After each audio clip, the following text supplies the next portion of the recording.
bad for my wife. So all of them believe that he must have bought it from one person or the other. Until one day, one of them said, please, mommy, can you show us that wrapper? This one wrapper that I don't have in my shop. Please, I want to see it. I want to, so that if I travel, I can buy it. And I asked her what happened. She said, my husband, she now told me everything. I said, I didn't see handkerchief. So that was when the church now knew that he was a criminal. Now, one day, he called me and said he wants to go to Nigeria. He wants to come down to Nigeria. I asked him what for. I just came back from Nigeria 2 weeks ago. And now last week, he said he wants to go to Nigeria. He said, yes, he wants to go to Nigeria. I asked him what for. He said he needed some money, that he wants to come down to Nigeria and get some money. I said, okay, if you must go to Nigeria, why not wait for the bishop? That was Archbishop Kati. Why not wait for him to be around? Because when I went, I was told that he was on leave. He said no, that he doesn't want the bishop to see him. I asked him why. I said he doesn't want the bishop to know that he was even in Nigeria. He said the last time the bishop saw him, the bishop was angry with him. So I should not even let the bishop know that he left Cameroon, that he will only go to the border town, pick what he wants to pick and come back, because his bank was in Nigeria. I agreed with him. So but before he left, I asked him questions about the church. Who will handle this program on Monday? Who will handle this program on Tuesday? Who will handle this? So he gave me a rundown of what he had planned. I have told this person to do this. I have told that person to do that. I believed him, but he did nothing. Now, this is the man that said, I want to run his ministry. If you like, believe it or not, I was the person that God called, but he was out to frustrate me. And that is why we ended up like this.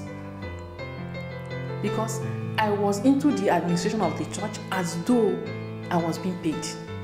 Why? Because I was trying, I feel like iron sharpens iron, so I was trying to cover up his lapses. So he left.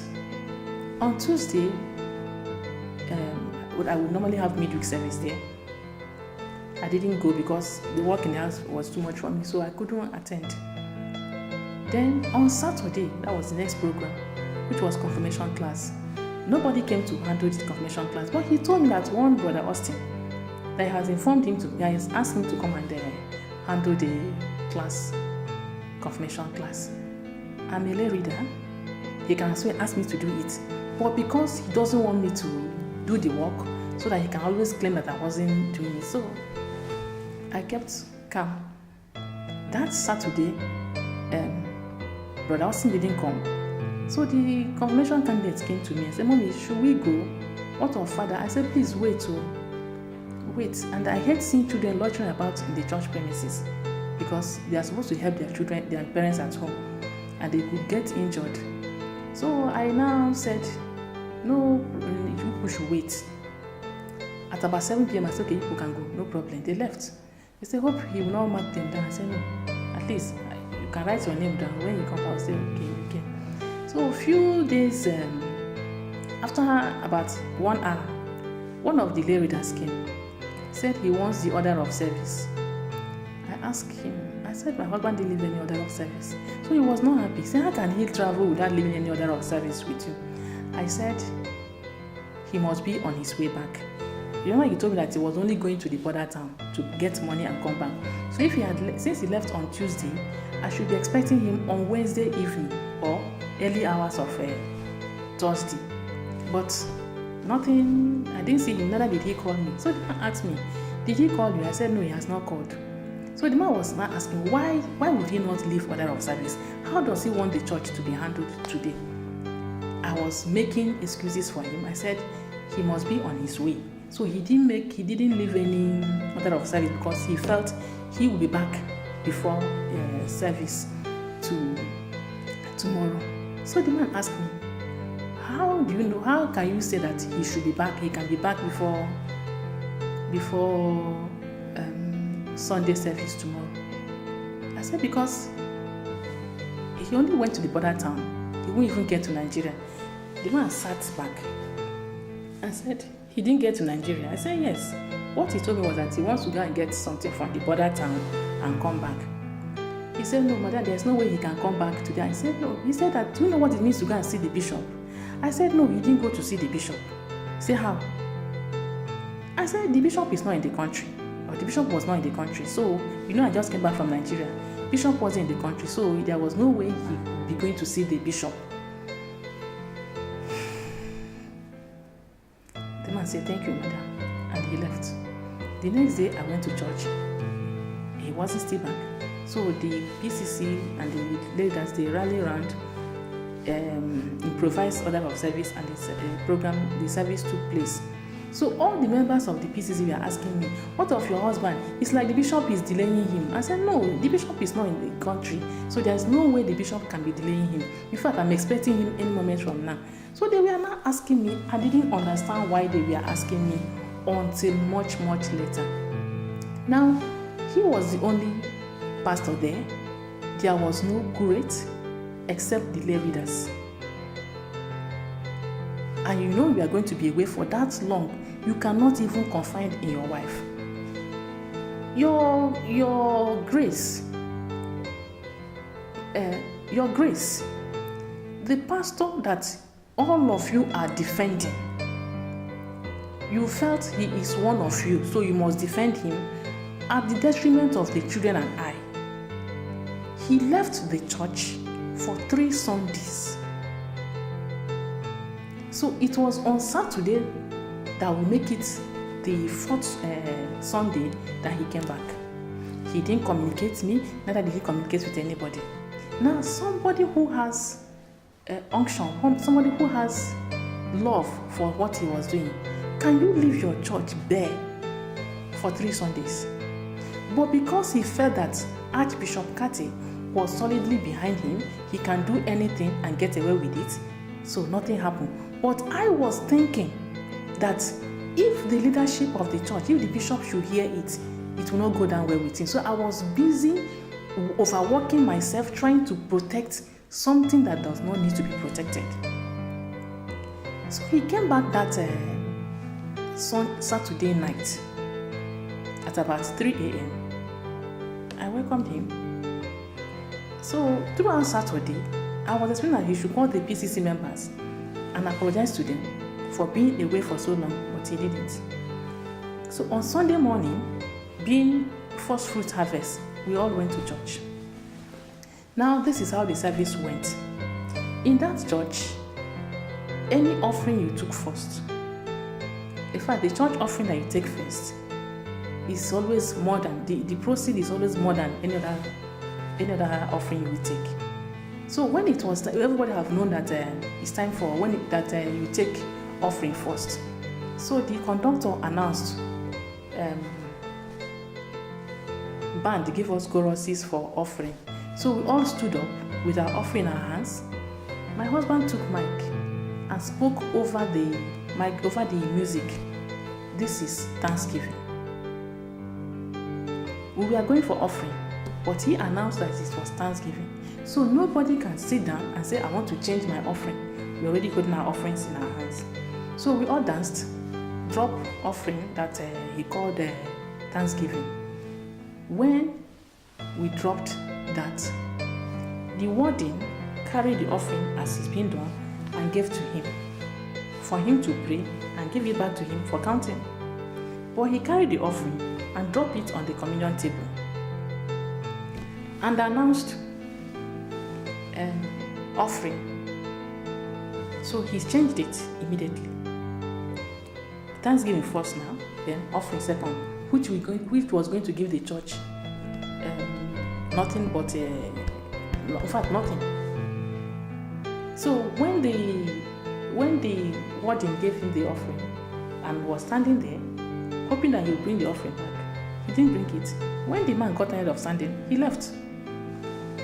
So we did the next offering this time around, and he gave it to him again.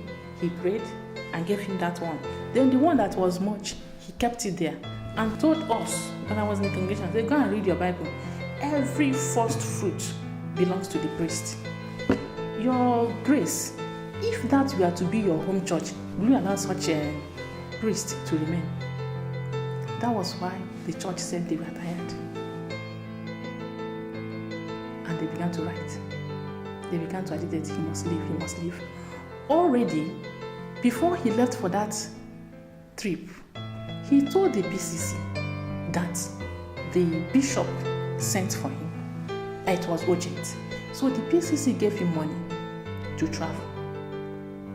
Now he told me that he was going to the border town. So you see where the confusion was. I was saying what he told me, but the church knows a different thing. So the church said he must refund the money for the trip. I don't know how they settled with him with the offering, because afterwards I left. So now he has told the people, my wife, just because he wanted to remarry. Just because he wanted another wife. I didn't beg him to marry me. I never forced him. I was doing my kingdom service when I met him. I don't know anything like going to seduce him, or which he must have told me, because he often tell you that I use money to seduce him. I'm from Anambra State.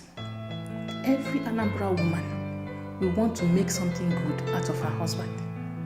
All we needed was give us the opportunity. So when all these things were going on, he will always tell you it was his wife, my wife did this, my wife did that. But the church in Cameroon knew better. They knew better. Now, before I put to bed, remember he said, if I survived that pregnancy, I should know that God didn't call him. But I survived it. Now, before I put to bed, I was in the house one afternoon. Because the school compound was inside the church premises, and all my children were schooling there. So I was in the house at about 12 o'clock, few hours to when my son will close from school. And somebody knocked on my door. It was one of the students that brought my son back home. My son was, very, very hot.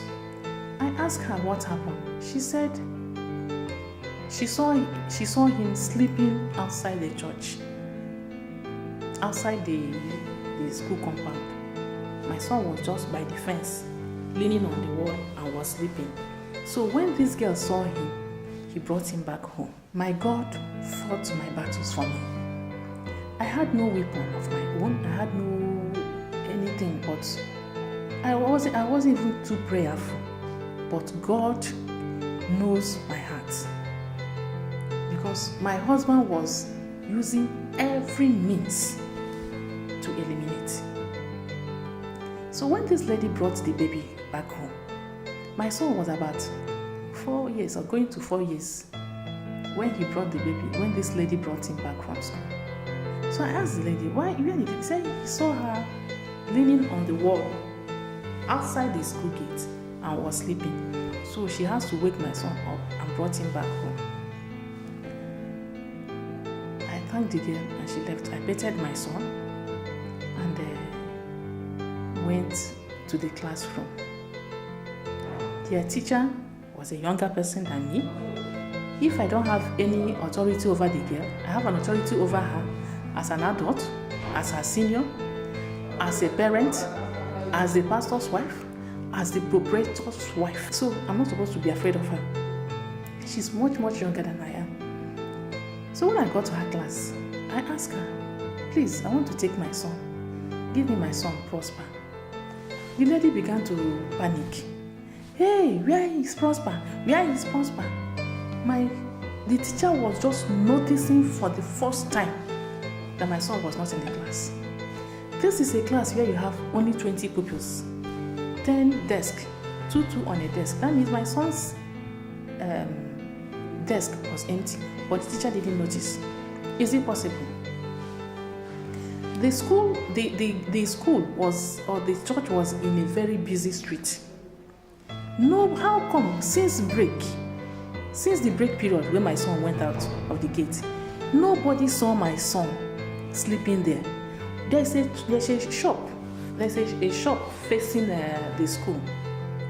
Does it mean that the woman in that shop didn't see my son? My son's uniform was pink shirt upon khaki shorts. Does it mean nobody saw my son? When somebody said that somebody is a witch, that person is operating on another level. That was why he can open his mouth and say his wife is a witch. His wife wants to ruin his ministry. The ministry he was talking about, or he's talking about, is not this ministry that our Lord and Savior Jesus Christ handed over to us. His own ministry is the ministry of the devil. Steal, kill, and destroy.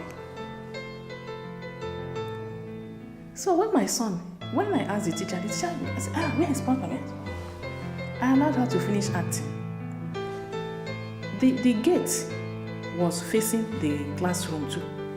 So if while the girl was passing with my son, the teacher would have seen them. The teacher didn't see them. No teacher in the school saw, because the vicarage was at the back of the house. So you pass the field of the school before you get to my house. How come no teacher saw my son? So afterwards, I scolded the teacher, or I corrected her. I said, you have just 20 pupils in the class, and you don't know when one is missing. What if you have 35? She apologized. So I left. She followed me home and knelt down and said, Mommy, I'm sorry. I said, no problem, but be careful next time. She said, okay. When my husband came home, I told him. He picked on my son. If anything should happen to you, that one concerns you. I said, is that what you will say? He said, what was he doing outside? I said, you should tell the school to be careful. That gate, something needs to be done about it. He said, okay, he has heard. But that was the first and the last time I had good rapport with the teacher. Because my husband went behind and told her rubbish. Ranging from I asked him to sack her, ranging from I said she doesn't know what she was doing. So the teacher now felt, having apologized to Mommy, why did she have to tell the vicar to sack her? That was how we lived. Now my second son, who happens to be my third child, was also in the same school. Now this time 2 years. Where was he found? Half a kilo after the school. How come it's only my own children that we are leaving the church premises?